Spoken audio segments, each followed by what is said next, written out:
কোরবানির কথাটা এবার বলি একটু, এরপরে তরজমা বলুন। কোরবানির বিষয়ে দেখেন, শুধু একটা উদাহরণ শুনেন। কোন মুসলমান কোরবানির 3 দিন অর্থাৎ 10ই জিলহজ কোরবানি হয়, যেদিন আমরা কোরবানি করি এটারই কয় 10ই জিলহজ।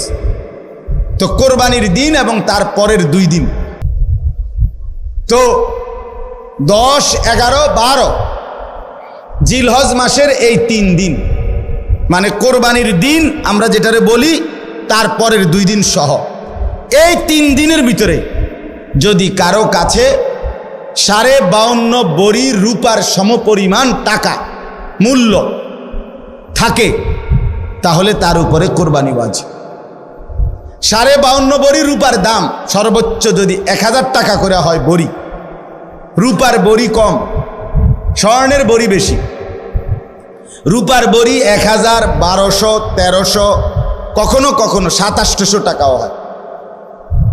তাইলে যদি 1000 করে গড়ে হয় তাহলে 52,500, 52,500 কিনা এই ঈদের দিন, কোরবানির ঈদের দিন এবং তারপরের 2 দিনের মধ্যে যে কোনো টাইমে কারো কাছে যদি নিজের ঘরের এই মৌলিক প্রয়োজন, ওই যেটা আমি বললাম হাওয়ায় যে আসলি, বউ বাচ্চার বাজার, ওষুধপত্র সহ আমরা মৌলিক খরচ যেটা মোটা দাগের, এই মৌলিক খরচ যা তার অতিরিক্ত যদি ওই পরিমাণ টাকা সম্পদ কারো কাছে থাকে, তার উপরে কোরবানি ওয়াজিব।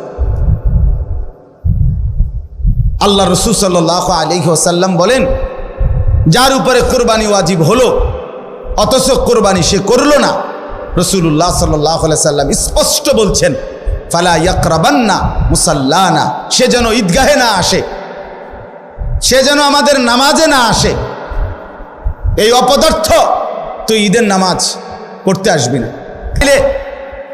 জিলহজ মাসের এই 3 দিন, কোরবানির 3 দিন, মনে করেন আপনি গতকালকেও আপনার কাছে টাকা ছিল না, কিন্তু আজকে কোরবানির দিন বা তারপর দিন সকালবেলা আপনি একজনের থেকে 70,000 টাকা পাইতেন, এবারে আজকে দিছে টাকাটা, বাইতাইছে ঈদের উপলক্ষে এই টাকাটা আজকে দিছে।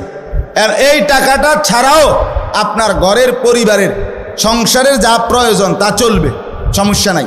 এই টাকাটা তো আমি ধরছি না হিসাব, এই আজকেই টাকাটা পাইছেন, আজকে তো আগামী এই 3 দিনের সন্ধ্যার আগে আগে আপনার জন্য কোরবানি ওয়াজিব।